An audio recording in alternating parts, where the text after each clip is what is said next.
So I'm here with Abi Freckleton, and we're talking about her work that's featuring in Ceramic Panic. So, Abby, you imposed a rule on yourself: nothing new until everything old is used up. Rules in an art practice are usually about liberation, not restriction. What are you actually trying to free yourself from? Well, it mostly started out as a practical rule, like as in I had a lot of stuff I had stored. I was moving into a new studio. I've never really been a throwaway person. Like I keep all of my offcuts and I keep all of my things that haven't worked because I make a lot of work out of fragments and out of old things anyway. So I have a lot of stuff. So I kind of had to decide, do I move it all into the new studio and do something with it, or do I throw it away? And I didn't want to throw it away. But then I was also like, I've got this lovely new beautiful space. I don't want to just fill it with stuff that Yeah. sits in boxes. Hmm. So I was like, no, you know what, make something with it. So yeah, that's when I decided as I move stuff in, it kind of needs to become something new straight away. And for me, a lot of my work is about like the memory that's inside material, that's inside bits of material or old photos or whatever. And so it felt like what I'm doing with these new works is almost like a bit of a process of remembering the last, I don't know, 10 years of my practice and 10 years of ideas and 10 years of, through the material and using that to make work. So you describe the sorted boxes as ready-made compositions. At what point did the move stop being logistics and start being about the work? So I packed everything away, and that then it was just very like arbitrary and just get it all sorted, get it into boxes that I can move. Came to like move it to the new place and unpack it all, and I was like opening some of these boxes and bags. I was just some of them I was like, oh, that just looks like a piece of work already. A lot of my work is like essentially just piles of rubble stuck together, piles of ceramic fragments stuck together. Also, I also find that I'm really interested in this balance between like composition and like accident. But I also enjoy that things shift and move in the kiln and fall apart and bits break off. And so there's an element of me not being able to decide what the final composition is. You know, that this collection of materials in this box is going to become a work in its own right. I like the aesthetics of accidental composition. The kiln is closed, the materials paint themselves in your absence. How do you trust what comes out? When I open the kiln and what comes out, I do have a choice whether I decide it is successful or not. That when I open the kiln, that's the decision making point when I kind of Yeah. unearth something and look at it and decide. And sometimes that takes a little while. Sometimes I take it out and I'm like, maybe, and I have to, I clean it up and leave it for a bit. Some of the failed moments are the point of innovation. It's almost like evolution in the sense that you need a Yeah, genetic anomaly to take to then further things on in that kind of progressive way.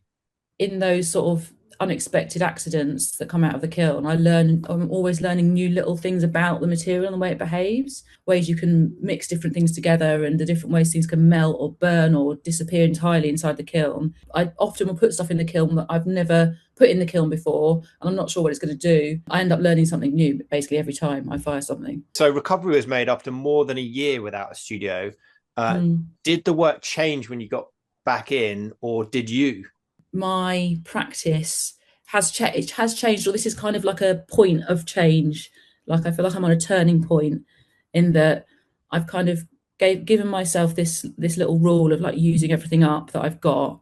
I've also got one eye on what's after that, like, and what I want to do next. Once I've kind of completed this series in my head, which I feel like I kind of need to get done, so like clear out the past, if you like, then I'm thinking about focusing more on the photograph and the image and playing a bit more on the relationship between the image and the object and the substrate that it's on. I've used photography in a lot of my previous works, and I often have Mm. little bits of photograph as kind of part of the fragmented elements, thinking about a bit more conceptually about what is this photo of, what is the material it's on, and how do the two, when they come together and when they behave in a certain way together in the kiln, what does that say? What does that mean? What does ceramics give you that you'll have to find a different way of getting? I'm not leaning away from ceramic in a way because what I'm thinking about is the photograph and the image and how when it's on a piece of ceramic, literally, Yeah. whether that is a hard piece of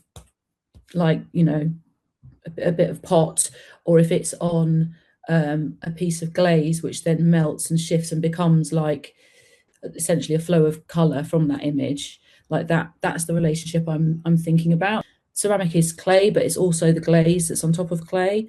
But for me as well, the way I use both those things, I kind of use them in quite a not a traditional potter's way. So I'm often, when I fire clay, I fire clay way higher than it should be fired, so it melts and essentially becomes a glaze, becomes liquid. A lot of the glaze I use is mixed into more of a kind of thick paste, almost to the consistency of soft clay, and I use it as lumps or sheets that I've like sort of fold like rolled out, and then they become the substrate, can become the substrate for the photographs. In a way, what I'm doing is leaning more into the possibilities of what ceramics can do when you push it to its limits by combining it with the photographs. I feel like that's kind of what I'm going to be doing. The reason I've always been fascinated with ceramics, well, there's many reasons, but is that during my masters, I was doing loads of experiments with putting different stuff in the kiln. You can literally put anything in the kiln, and when you do that, different things happen. So the other part of what I'm thinking about for the future is different materials that aren't officially clay or glaze, that aren't ceramic, but when they go in a kiln, either with glaze and ceramic or on their own, what happens to them and what do they do? Like a lot of metals, you put in the kiln and they'll just evaporate to nothing. Some metals will actually do something called flux the clay and glaze, so they react with it and make it melt differently or change color. I'm really interested in this.